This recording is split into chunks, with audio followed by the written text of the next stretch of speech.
Good evening, everybody, and welcome to Free. I'm Ryan. I'm the pastor here. It's good to be with you on another Saturday night here in Greenwood Village for just a couple of more weeks. Hey, we are a community for addicts, loved ones of addicts, and spiritual refugees, and what we do here is break the silence of addiction. And we create space for healing, recovery, and spiritual connection. Welcome to all you online people. It's good to have people online, isn't it? I know they're not in the room with us, but y'all are part of us, and we're grateful for that. Let me fix that. Yeah, wherever y'all are joining in tonight or throughout the week from your sober living houses or free circles or wherever you are, living rooms, we're just glad to have you part of this community. Welcome to Free, and welcome all of you in person to Free. I want to start off with Noelle's going to make an announcement about November 6th, and then she's got to scoot off because she's going to share her story somewhere else. Noelle, come on up. Mm-hmm. This doesn't sound like it's on. It's not. Check. There you go. Check. Okay, great. Hey, y'all. For those of you guys who missed last week, we are taking the entire month of November off from Saturday service because we are moving. Ah. Cue the peanut gallery. So the first Saturday that we are taking off, November 6th, that is our moving day. So we are inviting all y'all, please come and help us move. We're starting at 8 a.m., but if you can't get here till 11 or noon, or please just come help out.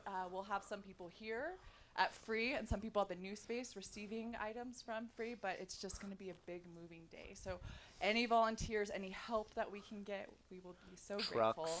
Trucks, Jen Baker, trucks. Anyone with trucks or children that just want to volunteer some free labor, we will take it. So November 6th, starting at 8 a.m., but we will take whatever help you can give us. So thank you so much. And there will be donuts. We're going to supply donuts on that day. Noelle, good luck with your story tonight. I know you're going to crush it. Okay, guys, so that is November 6th. Let me just give you a rundown of what's going to happen the next couple of weeks. Next week, do not come here next Saturday, 7 p.m. Come to, what's the name of the park? There it is, Highland Heritage Park. There's the address. Y'all can snapshot that right now if you need, or there's flyers around Free. Grab one. Next week is our free movie night, family movie night. We're going to watch Shrek because Shrek is a great film. Come at 6 for food. We're going to supply food and beverages, and I think she just walked out. I think we've got a bunch of pizzas coming, but come hungry. Bring the kids, bring your neighbors, bring your friends, bring whoever you want to this. We would love to have a great turnout. Probably bring your own lawn chairs. It is the end of October, so y'all need to bring your earmuffs. Earmuffs. Do we still wear earmuffs? Nah. Hats, beanies, gloves, coats. Y'all are going to want to stay warm. End of October. So that's next Saturday. Don't come here. The 5 o'clock meeting will still be here, but the 7 o'clock gathering will be at the park. I know I'm going to get a text message next week from one of y'all sitting in this room, but I'm going to take it with grace. I'm going to respond in grace. Okay, next thing I want to tell you about. We have a few things going on. The Be the Light. This is a fundraiser organized by the loved ones of the addicts in our community, and this is called Be the Light because we are raising money for the new space. Y'all know we're going to do lots of renovation in there. The whole thing is going to get new lights. So thank you, Cindy Rapp, for organizing this for us. Yeah, point her out, Dan. There you go.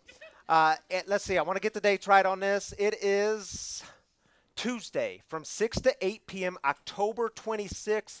That is here. Qdoba will be provided. It's $15 a person. Come hungry because Qdoba will be here, and I'll give a little spiel about what the new space is going to be like, and they're raising money for lights in the new space, which is going to make a huge difference there. I can't wait to show you all the space. We just don't have access to it until November 1st. So meetings will still meet. All our 12-step meetings and other groups will still meet in a new space come November 1st, but we will not, as Noelle said, we will not be doing services because we've got to get things ready. Can I tell you all a cool story? Let me tell you all a cool story. So we know we want to do new flooring in this space because it's I told you it's a great space. We're so grateful for it, and it's kind of old and churchy. I mean, so we're going to do some renovating. And so we got together as a board and we're talking through some things. And someone at the last space we had was donating some flooring to us. So I called him this afternoon. I said, dude, is that flooring, do you still have it available? He said, I do have it. What were you hoping for? I said, well, we really want the vinyl plank flooring, you know, because it's like bulletproof and waterproof and kid-proof, and we have it in our house, and it's really great. He said, oh, cool, that's exactly what I have. I said, awesome. He said, what color were you hoping for? I said, man, we were really we're going to be flexible, of course, because you're donating it, but we were really hoping for gray. He said, perfect, that's exactly what we have. I said, let's try this, let's keep going. He said, how much were you hoping to get? I said, dude, we're going to be flexible because it's donated, but we were hoping to get 5,000 to 6,000 square feet. He said, man, that's perfect because I have just over 5,000 square feet. And he said, let me bring it by this afternoon so you can see a sample. I said, you don't need to. I know we want it. But he was here anyway, brought a sample, and it's great flooring. It's like exactly what we wanted. And sometimes in this world, you don't get exactly what you want, but sometimes you do, and it's a gift, and you just offer up some gratitude. And I'm telling y'all, if I had time tonight, we could tell you story after story of how these things keep happening, and it's awesome. So thank you all for being a part of this. Good things are going to happen. We'll be moving soon, and I'm glad you are part of this community. Talk to Cindy Rapp if you want to come to Be the Light. And you can also screenshot that flyer. There's some flyers around here, too. And you have it's got the scanner on it. So you can scan and RSVP there. All right, y'all. Shall we start with some celebrations? It's how we start in this community. We don't ignore the hard stuff. We don't ignore the heartaches. We just save it for the end because we don't want to get bogged down. We want to remember to start with gratitude. So take 3 minutes. And for those of you online, give us the gratitude. Give us the good things. The sobriety anniversaries, the new babies that are born, the new jobs that are being had, whatever the new thing is. If you're here, we'll do our own thing, but if you're online and you're thinking, man, that's a little awkward. It just feels awkward to say these things online and in public. Yeah, get over it. It's a little awkward, but people want to celebrate with you. God celebrates with us, and we take that stuff seriously here. So take 3 minutes, and then we'll come right back. Hello world, wake me up to another good morning, time to go. Got that smile upon my face, 'cause there's excitement in the chase, this I know. Yeah, I'm going for the ride and find myself, I am alive, and I soar. Still I run towards the wind and let the challenge draw me in, 'cause I want more. Oh, we are all looking for adventure. We are all looking for adventure.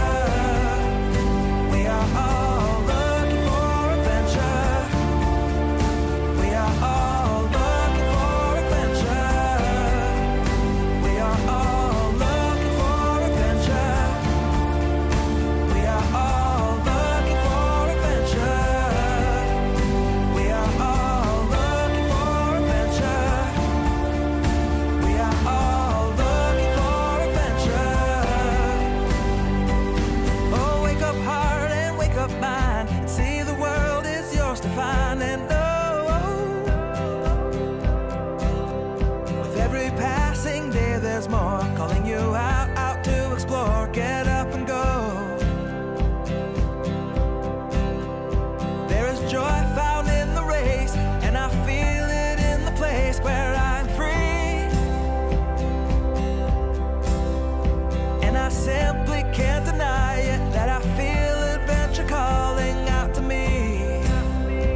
and I'm living free, living free, living free, and I was meant to be living free, living free, living free, and I was meant to be. I'm living free, living There. free. Awesome. All right, welcome back, everybody. Glad you stuck around. Tammy Canada is making her way to the front to join me. You match our backdrop real well, too. Black on white. did that black last on week, Uh-huh, yeah. I did. All right, Hi guys. let's, isn't it fun to see all these faces? Yeah. Good faces. Shall we Hey, celebrate I have a together? celebration. You do? Well, I have two. My parents both had a birthday this week. Mom today, and Dad was Tuesday, I believe. Yes. So happy birthday, folks! Happy if you're birthday. Watching. I know that your dad and Debbie and our girls are watching from Chicago. They are? tonight. They are. Yeah, they got on a train last night in Denver and went to Chicago. Yeah. Hi, babies. Okay. Okay. All right, now it's y'all's turn. Online people. Mabel, I am grateful that through all my hard time, I'm able to wake up strong every day to care for the kids in my daycare. They are part of the reason I navigate the day. Yeah. Hey, we'll Thanks, celebrate that with you, Mabel. And Mabel tunes in each week all the way from Canada. We've never met in person, but out of country person. It's good to have you here.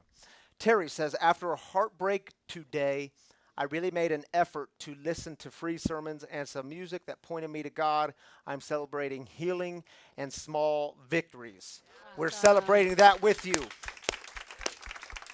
Glad you're here, Terry. Every single week, Terry. Every says single it. week. Love it. Mhm. As is Christy. So thankful Jennifer's mom is healing from her back surgeries. She is now at rehab and hoping she will get home quickly. Thanks for sharing that. Yeah, we'll celebrate that with you and continue to pray for you. Roy says, grateful for the time I'm able to be here in Florida with my mom. We are both watching tonight. Hi, Roy's mom. It's good to have you here tonight. And Roy, good for you for going out to surprise your mom. I love it. Hi, Glad Mom. you're here. Let's do one more, shall we? You take it. Maybe. Oh, there you go. Debbie says, we are celebrating in Chicago with your girls. Oh, yeah. Loved that Pizzeria Uno tonight. Oh, my word. Making us all I bet hungry. they loved it. All right. Have fun. And a lot of sobriety in the room tonight. I yeah. know. We had, I'm not even going to try to do it all, but 30 days, 5 months, 5 years, 2 years, 6 2 months, years. 7 months. Yeah. Yeah, good stuff, guys. All right. Thank you, honey, for joining me up here. What do we have next? Do we have a little video? Y'all know this is our 6th and final week on this Faith After Doubt series. All right, let's take a look.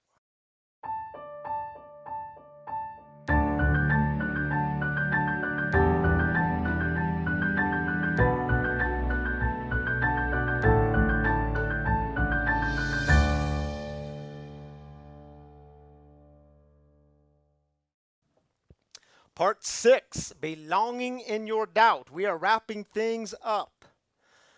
So there's a scholar of religion. Her name is Dinah Butler Bass. And she wrote a fascinating book a few years ago. It was called Grounded. Right before that book, she wrote another fascinating book called Christianity After Religion. I highly recommend both of them.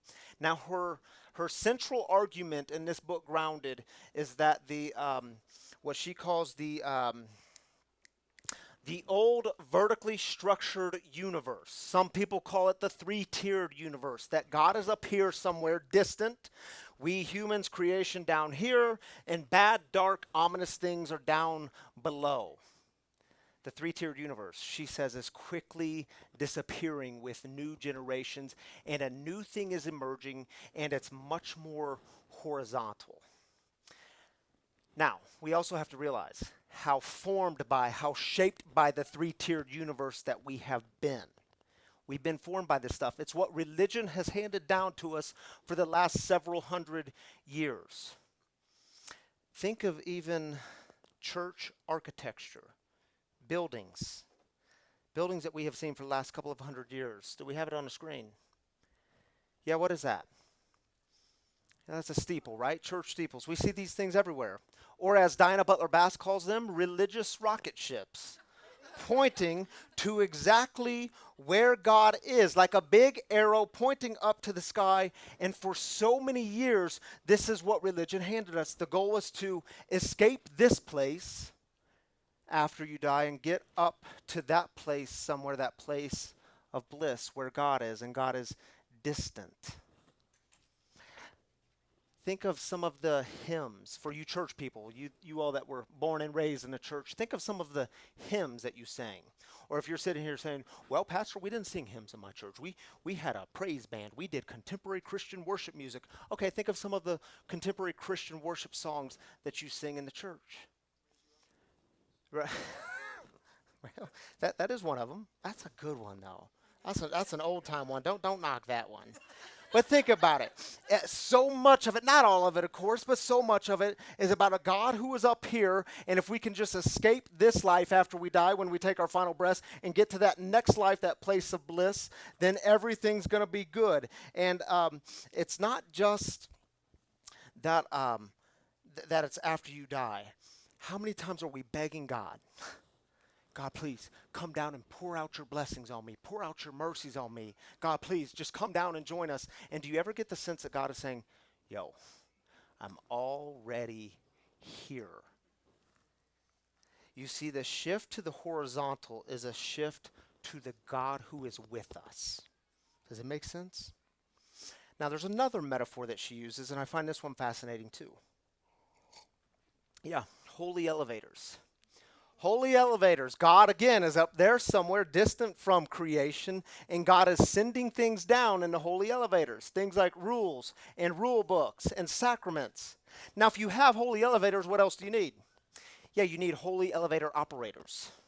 Yeah, i.e. pastors, ministers, religious leaders. And we get to tell you exactly how to do it. We get to tell you exactly how to interpret it.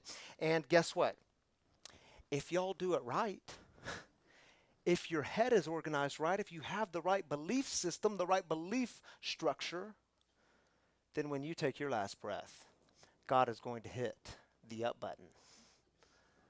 But poor you if things are a bit disorganized up here.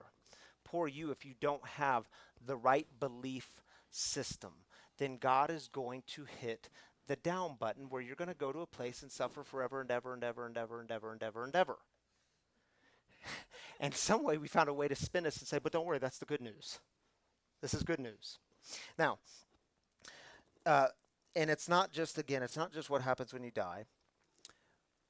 But this God is also sending down other things in holy elevators, like tragedies, death, destruction, bad things. Send those down to get the people back on track. Send them down when we've been a bit naughty. And if we've been good, if God wants to bless us, then God is going to send down the blessings and give us a big attaboy and say, keep on going, job well done. And many people are saying, many sociologists of religion are saying that this way of thinking about God and religion is being completely rejected and something new is happening, thanks be to God. So have y'all heard of the Pew Research? Pew Research, they are the big dogs when it comes to doing research and then releasing that research when it comes to America and and religion, the landscape of religion in America. In 2015, they released like The Beast, and some religious leaders started freaking out over this. They did a study, the Pew Research Center did a study, and they released the results in 2015. They'd worked 7 years on this, so they started back in 2007. They surveyed 35,000 people. The report that was released in 2015 was just over 200 pages. In 2015, I geeked out just enough to read over 200 pages of this report.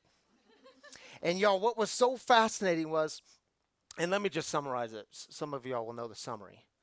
There's a massive decline in religion and a massive decline in attendance in the church, and people were freaking out saying, oh my goodness, what's going to happen? What's happening here? And if you read the articles coming out around the time from every major news outlet, they read things like this: America's getting less Christian and less religious studies shows. That came from the Huffington Post. But in every article that you read, here's what they left out. They didn't tell us everything that was in the 200 plus pages of the report. I just want to share a few things that stood out to me in these pages. Check it out. The first one, 49% of Americans report to have had some sort of spiritual or mystical experience that has transformed their life. In 1962, Gallup, you all know Gallup, they also do research, they asked the same question, and only 22% of the people answered yes. That means in one generation, the number of people who had a spiritual or mystical experience more than doubled, and they're putting words to it. Check this out, page 27 of this 200 plus page report. Page 27 said, have you in the last week experienced a sense of deep peace and well-being? 65% of the people said yes. Have you in the last week experienced a sense of awe and wonder in the universe? 52% of the people said yes. And check this out, this is perhaps most fascinating. 75% of the people surveyed said they are looking for a sense of purpose and meaning, and they see that as having something to do with their spiritual life. Like, are y'all catching what's being laid down here? Religion is declining. The old vertically structured universe is waning, it's disappearing, but people experiencing God, that ain't going anywhere. That stuff is here to stay. If you are sitting here right now and you are doubting the entire religious project, but there's a deep sense of you that says, man, but I keep experiencing God. Yeah, you're not alone. You are not alone. It's why we created a community for addicts, loved ones of addicts, and spiritual refugees. And let me say this, I hope Free continues to be a place where we are giving permission, where we are giving a blessing to experience God in your daily life, in your experiences, that God is found in your experiences. And what that means is when you live here in the great state of Colorado and you go outside and you see a beautiful sunset setting behind the mountains and something inside of you expands, something grows, and you're like, man, this something about this feels sacred. Yeah, that's God. Yeah, God's in that. And when you're at the park, watching your babies play together, and you're watching them be in relationship together and even fight together. Yeah, babies, I'm talking to you if you're watching. And something inside of you says, man, these relationships that I'm surrounded by, somehow they're all profoundly interconnected, and somehow it feels like God is in this. Yes, God is in this. Keep going. You know, I remember one of my first 12-step meetings when I'm sitting there and shaking like a leaf on a tree thinking, oh my goodness, what if people actually find out I'm an alcoholic? What if they know me? What if they see me? That was my greatest fear. And I'll never forget when a lady across the room, she started sharing her story. She started getting honest. I didn't know people could do this, how honest people could get with their past. And then she started talking about this God of grace and unconditional love, a God who welcomed her back home. And I thought, man, I don't know exactly what that's like, but I crave that. That's got to be God. And even when you put different language to it, even when you use different names, that's got to be God right there. Some of you in this community, you've told me over the months that you could feel the prayers. And we act surprised by this. Oh my goodness, you could feel the prayers? You know, I was at a maximum security prison a couple of years ago down in Florence, Colorado, where I was spending time with some about 100 plus inmates, all guys, all getting out within 2 years. And on this particular day, there was one man in the room, and he was really struggling, and he was getting out soon, and he was scared to get out of prison. He didn't know what life would be like. He'd been in there 20 plus years. And so what we did is we just paused, and I invited everyone in the room to stretch out your hands toward this individual. And I said, if you're the praying type, I want you to focus your prayers towards this person. And if you're not the praying type, just send some vibes, send some good energy towards this person. And I don't care if he's pissed you off recently, if you got in a fight in the prison yard. I mean, it doesn't matter. Just extend all your energy and focus towards this person. Give good vibes. And it was this moving moment. He got out of prison, and he connected with me on Facebook, and he said, Pastor, I never got to tell you this, But that day when you have people reach out their hands to me, I could feel their prayers. Well, yeah. Because we're all tapping into the same divine energy that is humming and breathing life in our midst, and we're all tapping into it together, sending this energy to someone else. You can feel it? Yeah. Keep being surprised at your simple yet profound encounters with the God who is everywhere and in everything and in every moment. Doubt? Maybe your God's been too small. Maybe it's time to let God out of your carefully constructed, overly safe box that you've built and kept God in. Maybe it's time to let that God loose. So let me be clear. Hope Free is constantly creating space for the 75%. For the 75% who say that their purpose and meaning is somehow connected to the spiritual. Yeah, because everything is spiritual. Your whole life is spiritual. Because see, there's this story of belonging with God and a story of God who was with us. It was never meant to stay small. It was never meant to just stay in a room like this or within. It was always meant to expand. And by the way, the life of Jesus always points to what God is up to in the world, always points to everyone belonging with God. So here's what I want to do. I want to read with you a story. I find this story really fascinating. It comes from Luke's Gospel, chapter 8.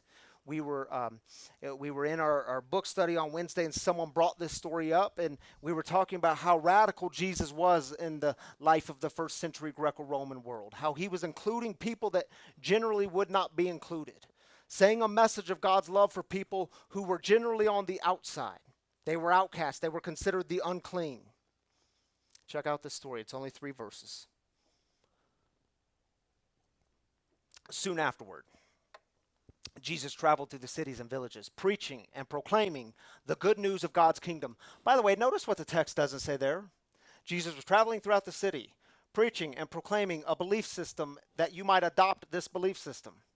No. Good news. The 12 were with him. Now, these were the original 12 disciples, if you're a bit fuzzy. Here's where it gets interesting. Along with some women who had been healed of evil spirits and sicknesses. Among them, so Luke really wants us to know something about these women. Among them were Mary Magdalene, from whom 7 demons had been thrown out, Joanna, the wife of Herod's servant Chusa, Susanna, and many others who provided for them out of their resources. So y'all check out what's happening here. Jesus is traveling around to these different cities and villages with some disciples, 12 disciples to be exact, and then some women join the group, and the group starts to grow. And these women weren't just any women. They provided out of their resources. It's Luke's way of telling us these women were bankrolling the project. These women were funding the mission. These women were the ones that when they sat down at the dinner table with a group of men and others, these women were the ones raising their hands saying, yeah, I'll take the check. I know I got it last time. I'll get it again. And these women, again, Luke wants us to know they had a fascinating story. Luke also wants to know what Jesus was about, what Jesus was up to in the world, what kinds of people Jesus hung out with, who he was attracting, who the mission and message was for. It was for people like Mary Magdalene, who apparently at some time in her life carried around 7 demons. How do we know there was 7? Because apparently someone took time to count.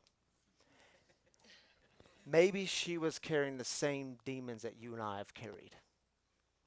The demons of shame. The demons of our past. The demons of not being good enough. The demons of addiction. The demons of not being able to let go. Who else was it for? People like Joanna. Wait a minute, who's Joanna? Oh, Joanna, she's the wife of Chusa. Wait a minute, who's Chusa? Oh, Chusa, that's the manager of Herod's house and wealth. Now, y'all stay with me for one more minute. This is fascinating stuff.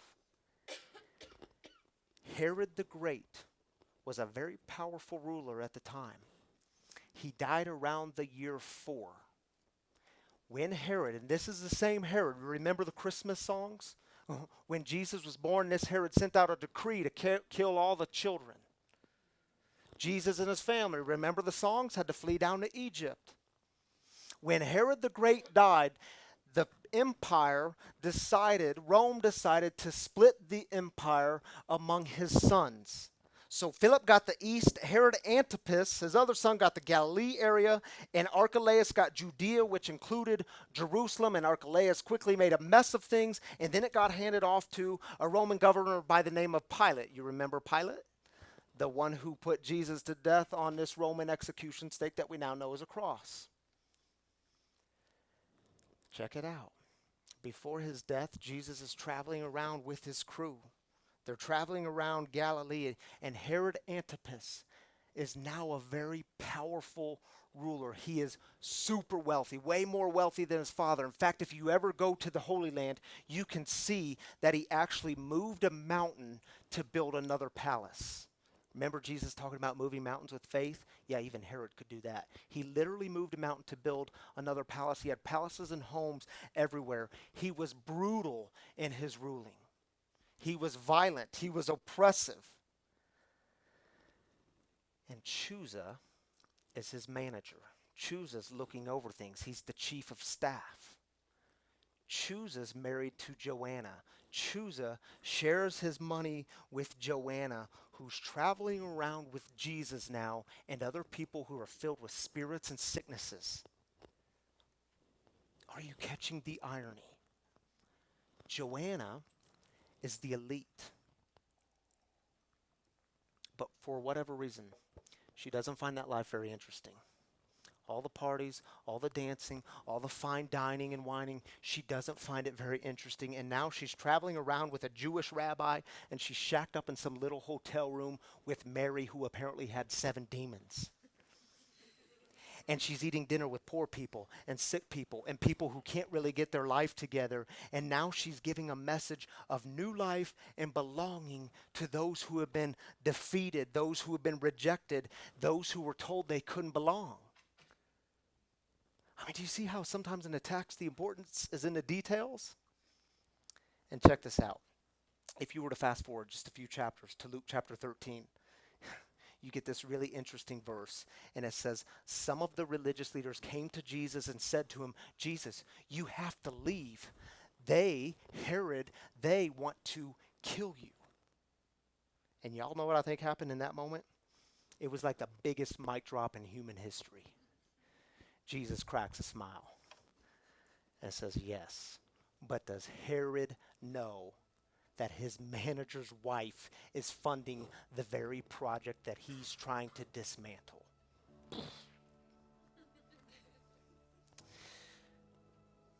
You see, the story was never meant to stay with just the 12.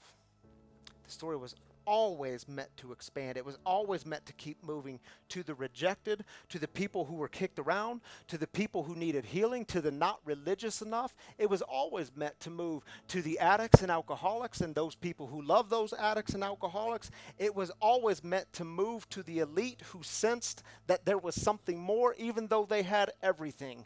The story was never meant to be about religious rocket ships and holy elevators. I mean, how did we ever get so far off track with that? The story was always about your belonging and the God who is always with us.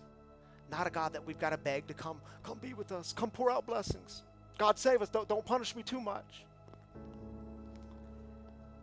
My brothers and sisters, maybe you're here and it's week 6 in this Faith After Doubt series and you still have all kinds of doubts when it comes to the God stuff. And maybe you're still wondering, yeah, but you know, Ryan, can I really belong with all my baggage and with all my past? And Ryan, if I'm honest, it's not just about my past, but I have this present life too, and can I really belong? And man, I don't know. There were people like Mary Magdalene who had 7 demons, people like Joanna who was married to that a-hole Chusa. And maybe you're sitting here thinking to yourself, man, I don't really fit in with all that religious structure. I don't really, not only do I not fit in with it, I don't even really care about the religious structure. I'm so unmoved by it. Well, you know who else was unmoved by it? Jesus. Just look at the kinds of people he hung out with. Something tells me he'd be hanging out in this room here tonight. He'd be hanging out with people like Derek in the back.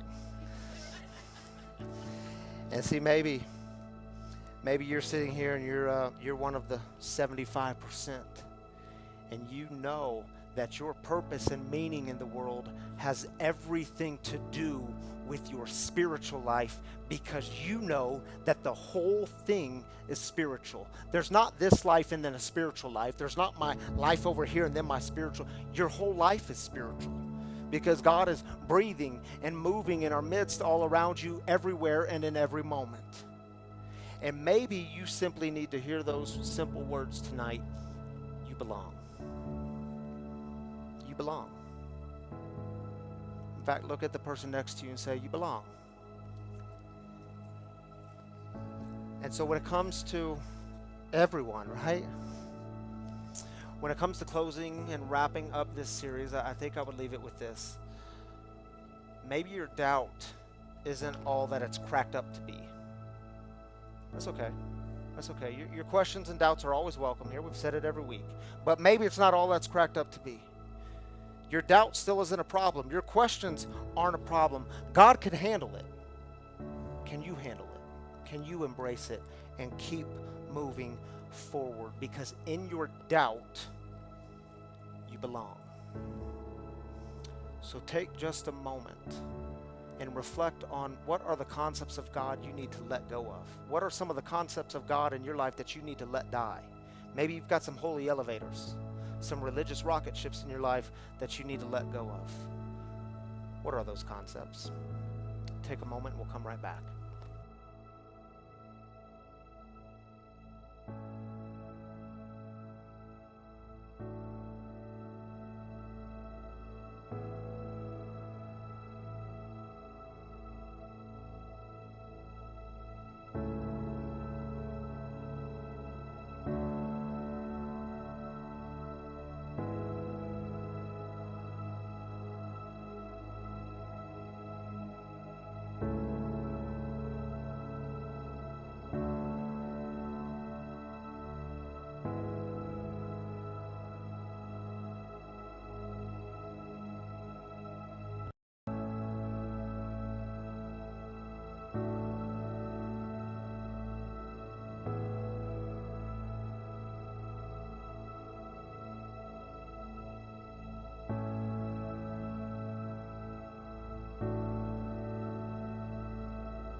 My mic back on. All right, everybody. Sorry, I got caught up in the back with some good news and some coffee. Dude, it's good to see you tonight. I was just lost in a moment. God is breathing everywhere and in everything. We have a guest storyteller in the house, because if you're new with us, Maggie, are you nervous? I get nervous. I'm glad it's you and not me this week. I just cranked up the air. I was hot too. Spirit's moving tonight. All right, y'all. So if you're new with us, we have a guest storyteller in the house every single week, and to share some of their experience around the theme that we're talking about. And this week, I want to introduce her this way. Maggie Barfoot is with us, and yeah, should we clap for that? Shoot, let's just go ahead and play the welcome video. Then I want to say what I want to say. Welcome, Maggie Barfoot, again. Let's clap for her again. Make it twice.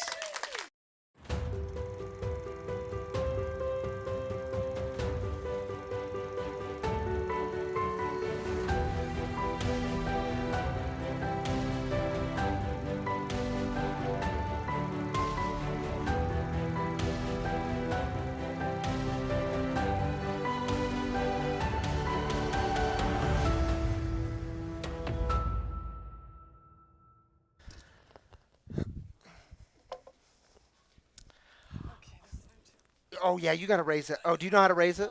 It's got a thing on. Oh, you want to keep it low? All right. How tall are you? I'm almost 6'1". Okay, she's 6'1". That's only an inch taller than me. That's why I wear my boots tonight. Danny, do I need to come up a little bit? Are we good? Okay. So, Maggie, what I was going to say about Maggie is the reason we chose Maggie to close down a series, no pressure at all in that, by the way, but the reason we chose Maggie was I've been getting like a message almost every Saturday night during this series. Maggie's been digging this series. Do y'all remember the butterfly story I told about someone getting kicked out of Catholic school? Yeah. One class in Catholic school? That was dear Maggie here. So I know you know something about doubt. I know you have wrestled through some things, and your story with how you experience God in life now is so beautiful, and celebrating, can I say it? 5 years sober. Is it this week or next week? This week, 5 years sober. Maggie. So we're going to get into it a little bit. You're going to tell us all about it. But can we start with the, I just think it's beautiful that you got kicked out of religion class of all classes for expressing too many doubts, right? Yeah. Asking too many questions. Tell us about it. Can you guys hear me okay? All right, I have not ever used a microphone.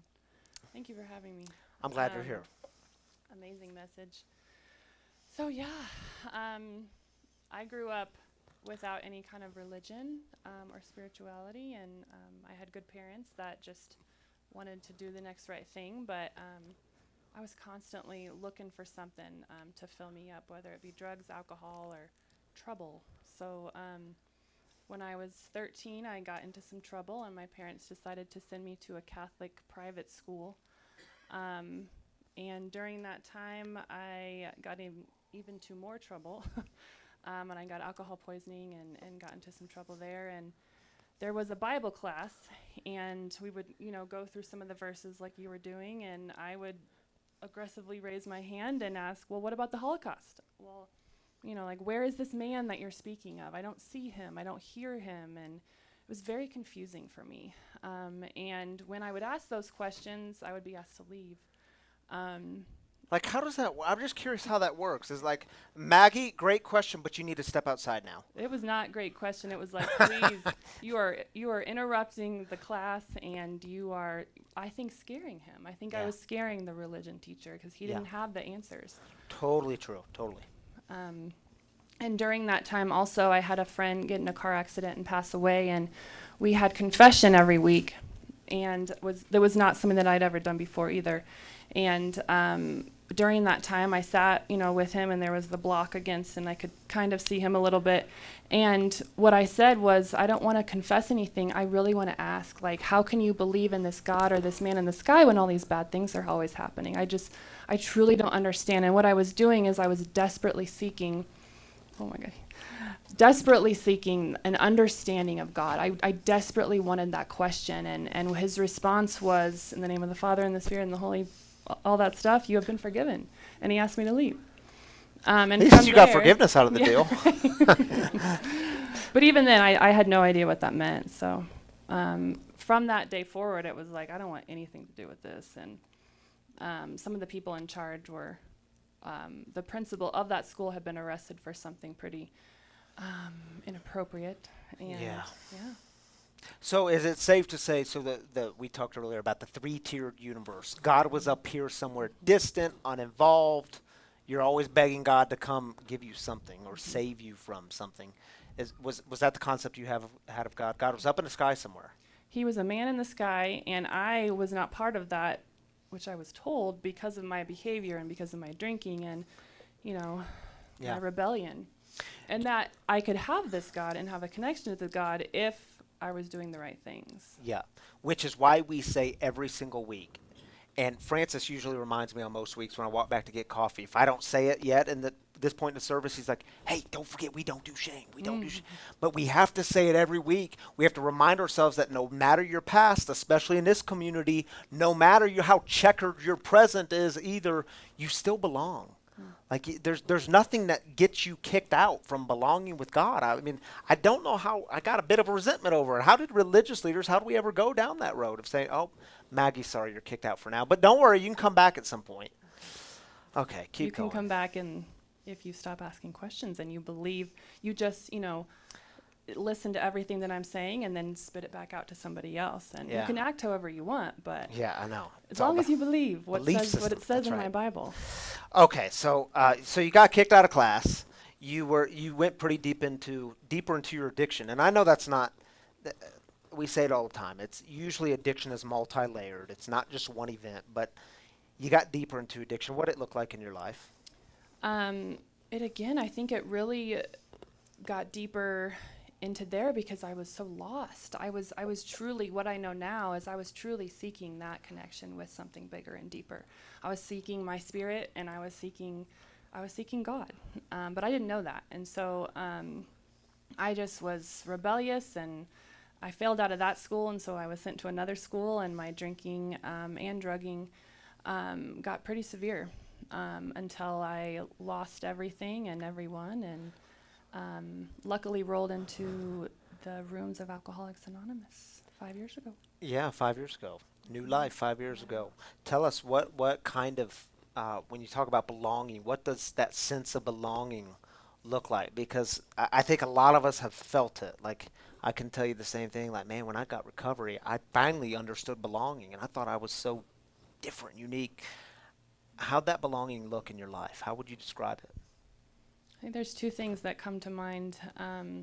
One is when I came into Alcoholics Anonymous, I was very vocal about my questions about God and my doubts about God. And I'm telling you, not one single person asked me to leave. And not one single person was confused or worried or scared of my questions. They all, and this is hundreds of people. I was very, I asked a lot of questions, and not very nicely. I will say that. My questions, I was not in a good place. They were really questions that were statements. Like, let me tell you why you suck. This is why you're not going to believe in God, because the Holocaust and all the information about the Holocaust. But what was presented to me was tangible evidence of God working in these people's lives as a result of getting sober and a result of starting to pray and work on themselves. And it wasn't just Alcoholics Anonymous, it's all type of recovery community has been my experience. And I think the second experience that I think of is sitting down with another woman, another person, and telling my story of a lot of shame and a lot of wrongdoings. My addiction got pretty deep into some dark behavior of myself and of other people around me doing too, and I was a part of it. And instead of this person, giving me more shame and disgust, she was like, me too. And she told a very similar story, it was amazing. And you said in recovery you connected, you discovered the God that you could actually connect with, that it wasn't just the God up there somewhere in the sky, but a God you could connect with. And I wrote it down. You said, I thought I wrote it down. I didn't write it down. Shoot, it was so powerful I forgot to write it down. But it was the God you could connect with, and that God is found in your experience, that God is experience, not just something up there somewhere. Since you're here, would you tell the butterfly story? And I want you to tell the story of the hospital. Oh, yes. Start with the butterflies, though. Okay. So I had an experience, very newly sober, where I walked in with somebody into somebody's house who had overdosed and passed away in his bed. And it was this catapulting for me to kind of just completely surrender to the recovery community of I need some help. I don't know what I'm doing, and I need some help. And that meant I'm willing to pray. And I'm willing to try to meditate, and I'm willing to try to look at myself and ask for help. And so I started doing that. I started taking the suggestions, and I was in a meeting of Alcoholics Anonymous, and it was during a time when the school shootings were happening, and there was a woman with a lot of time sober, and she was talking and sharing her story about how pissed off she was that God was having this happen, and where the F is God. And I sat there, starting to have this experience of just this light coming inside of me, and I walked outside. I think it was that day or maybe earlier that day or later that day. And it was when the monarch butterflies were migrating. And I walked out, and I had this woman her voice was just in my head over and over and over. And I started praying, and I started saying, like, this is what I'm talking about. And all of a sudden I had this profound experience where the butterflies started just swarming me. And I think there was a picture, there was one on my leg, and they were all over the flowers and that I was able to touch. And I had this like overwhelming feeling of like a presence of just peace and light. And for me it was God saying, like, I'm right here. Like, I'm right here through all the bad, and I'm not doing this. I'm not, doing the school shootings, but I'm still here, and you can tap into that at any time. Yeah.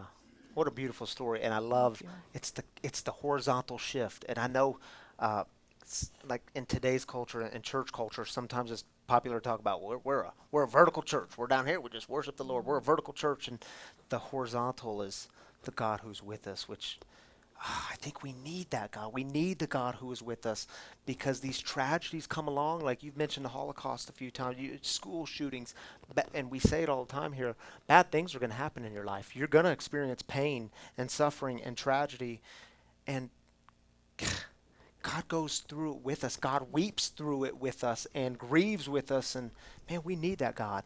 Sorry, I wasn't trying to preach again, Maggie. No, I love that. Well, and that's why I loved. We got to meet a couple days ago and start talking about this, and it was so cool for me to be talking to not only another alcoholic about this, but a pastor, with someone I couldn't even, like, you would say you're a pastor and I'd be like, nope.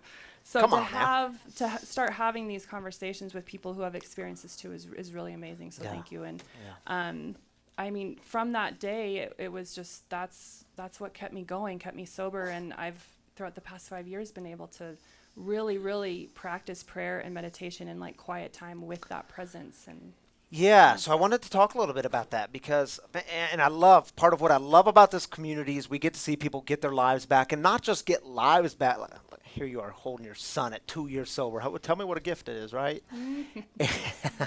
What's up, dude? I'm glad you're here tonight. But here you were, Maggie, you got clean and sober, and you started studying to become a clinical counselor, but you realized you wanted to do more than that, because you realized, I think you'd say this, the whole thing is spiritual, and you wanted to help people connect spiritually.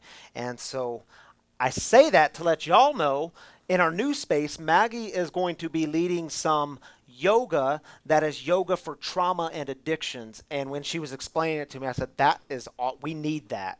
But I'll butcher it if I try to explain it. Would you tell us, like, really quickly what that is? do you want me to tell the hospital story first? Oh, yes, the Do we hospital have time, story. or Yes, no. Yeah, we've got forever. time. Tell it. Okay. So at 2 years sober, maybe, 2.5 years sober, I had a mentor that was in Alcoholics Anonymous, like 30 years sober, and he had a lung transplant, and it didn't go well. And so I went in to visit him in the hospital on the last night before he died. And I walk in the hospital, and the like 6'5" doctor and nurse are bawling their eyes out. And I'm like, what's going on? Like, why are you crying? And they're like, this man has just saved our lives in the past couple of days. And what was happening is he was carrying the message that he learned through recovery, that like we have a God, and you can tap into it at any time. And for me, it was like some of the stuff we've been talking about tonight, just that reminder that like throughout the bad, that like God is still here, and you can tap in. So And sometimes you could just feel it so, like, it's palpable. You can touch it. Okay, now tell us about the yoga with trauma and addictions. Okay, so I'm really excited to be holding a space for this. When I got sober, I was very physically, mentally, and spiritually pretty messed up. And I had no connection with my body or awareness of my body, and my mind was going a million miles per hour.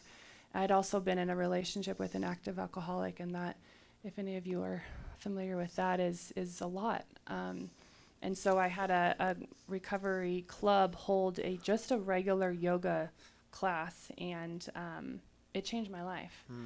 And so more to come on this stuff, but really what yoga for trauma, whether you're an addict or a loved one of an addict, or just trying to like have 1 second of time with yourself and like learn how to do that, we'll be holding that space. We hold a lot of emotions like in our bodies, and in my experience, a lot of mental health and what he was saying when I went to school is what I realized, we're just treating the mind. And my experience is that there's a whole nother part to us, and we're connected with. And this, yoga for trauma and addictions will just be a safe place to heal your body, heal your mind, and get connected to all of that. So. And we're starting that in January? Yes. I'm not, sir. Maggie's starting this in we January? are all starting that in January. Awesome. We'll be in a yoga class. I'm going to do it. I'm going to try it. I'm getting I've you done there. yoga a few times. Jonathan's going to there. do it with me, too. Oh, yeah, he's never done it either. We're going to rock it. I'm We're going to excited. rock it.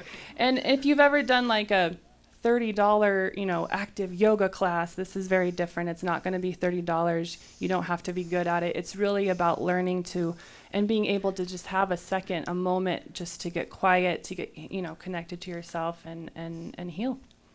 So. And yes, you could still wear your yoga pants. Jonathan in yoga pants. Awesome, Maggie. I can't wait for it to start because our trauma therapy keeps coming up in this community because we are a community kind of racked by trauma, and I think a lot of the world is actually, but an addiction recovery community knows something special about it. So I'm so glad you're leading it. It's going to be good. Thank Are you sticking around tonight? I am. think people might want to stick around and ask you questions, so if you're open for it. Absolutely. And if you're online, am I on this camera? Yes. If you're online and you have questions for Maggie, drop them in. If you have just questions or comments, drop them in, and maybe you can even interact with them online later tonight or tomorrow, whenever you have some downtime. Would love that. Maggie, I'm so grateful you're part of this community. Thank you for sharing with us. 5 years sober this week. So awesome. Thank you, Maggie. Thank you. Thank you, guys. All right. Shall we give that to Danny? Let's give that to Danny. What is she doing? Oh, I should sit down. I'll sit down. Thank you, Maggie. All right, y'all. Man, I'm overwhelmed with gratitude when it comes to everything we get to experience in this community, and to see the new life that happens, to see the spiritual connection that happens with people who are like, "No, God, I ain't doing nothing to do with God," and then they're like talking all this spiritual language. I just love it. It's so awesome. All right, y'all. What we do now, how we close things down in this community, is the same way we do with celebrations, except we do it with heartaches. It's your opportunity to get vulnerable, to let people in. And I know for some of you, that's a really scary thing. There was a time in my life where I swore to God I was never letting anyone in because people can hurt you. You actually get to let people in by sharing your heartaches. Because what I know is you weren't created to carry all the burden alone. You were created to carry it with community, with other people. And you suck at carrying it alone. So get honest with people. If you're online, drop them in the comments. Let us know the thing you're struggling with. Give us a sentence on what the heartache is, what you're asking for prayer for. We have a prayer team on site. Our prayer lead, Chandra Swinson, is here tonight. They got married a couple weeks ago. So last name is now Swinson. Chandra and Andrew. Anyway, she's our prayer team lead. We have a prayer team on site that lifts y'all up through the week. So give us your heartaches and burdens so that we can lift one another up. Take 3 minutes, and we'll come back.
All right. We'll still pray for you. All right. Glad you're here, buddy. Derek, dude, man. Good to see you. Did they hear online? I don't think they heard online. they didn't hear. Can I share what? Please. So Derek was sharing with us just a little bit ago during celebrations that this is Free's 2-year anniversary. No, Well, no. your 2-year My 2 anniversary years of being here at Free. Dude, I don't know how I botched that. I don't 2 either. years being here, and 2 years ago when this dude walked in for more than a few weeks, he was coming in high on methamphetamine. Yeah. And I lift that up to say, and now you're like dedicated to helping people get their lives In back and recovery, helping people yeah. in recovery. And dude, you're doing amazing things, and I'm That's grateful you're awesome, part of man. this community. We belong, right? Yeah, we do, and it's fun to watch you be a part of it, Derek. Thank you, brother. So thanks for being up here with me. You take the first one. Let's do it.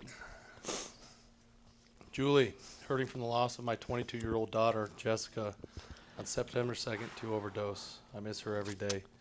Julie, you are not Yeah. alone for sure, and we definitely lift that up. This community definitely struggles with that, and that happens. So just know God's with you, and he's weeping, and we pick you up this evening.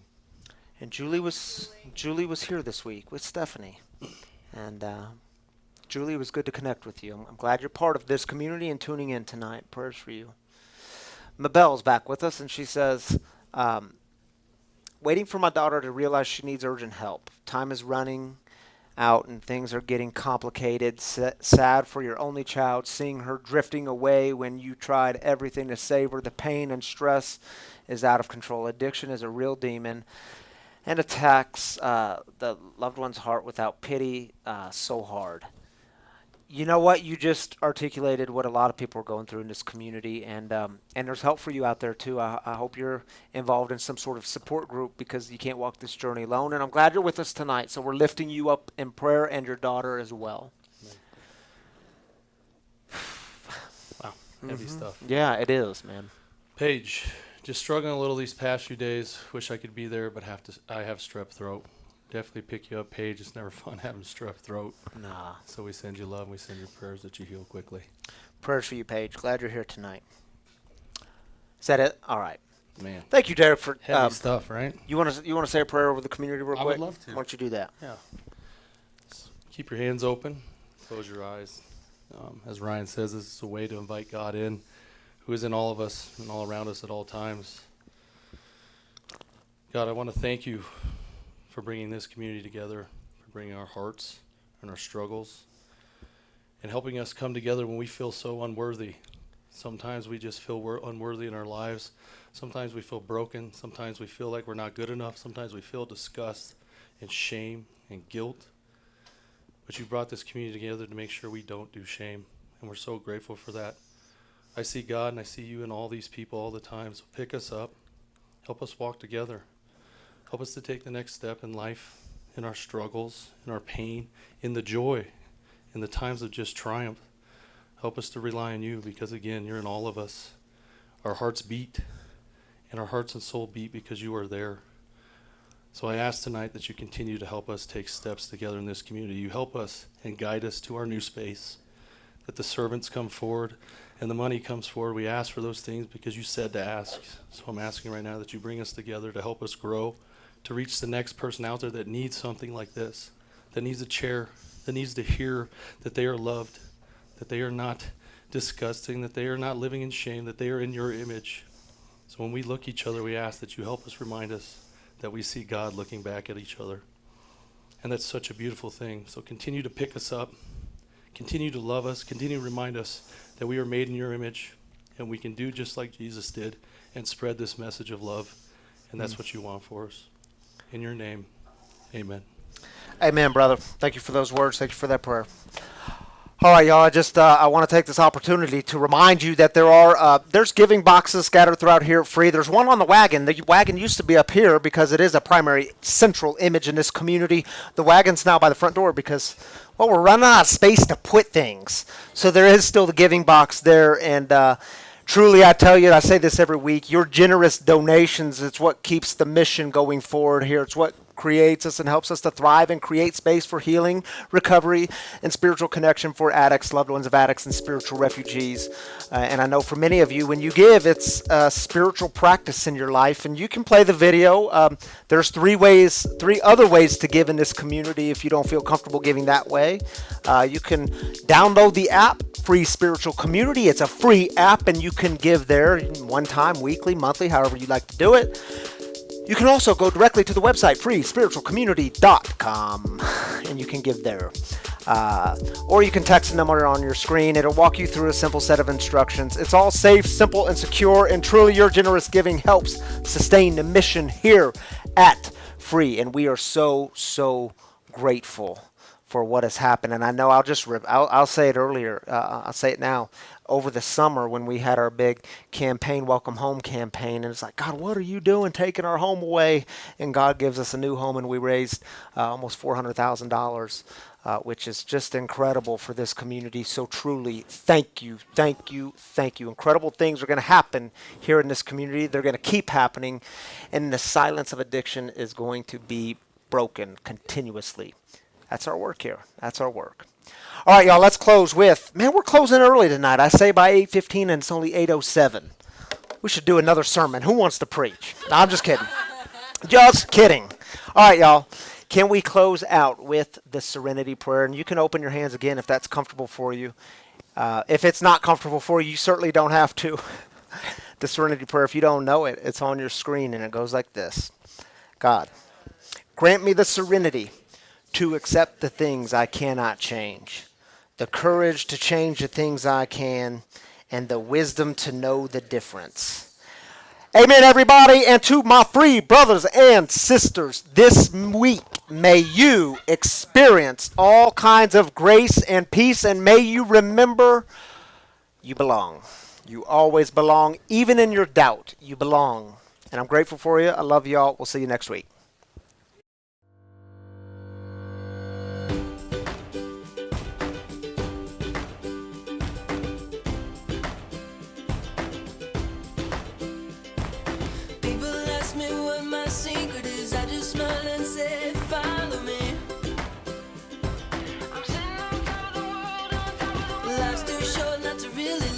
Gotta be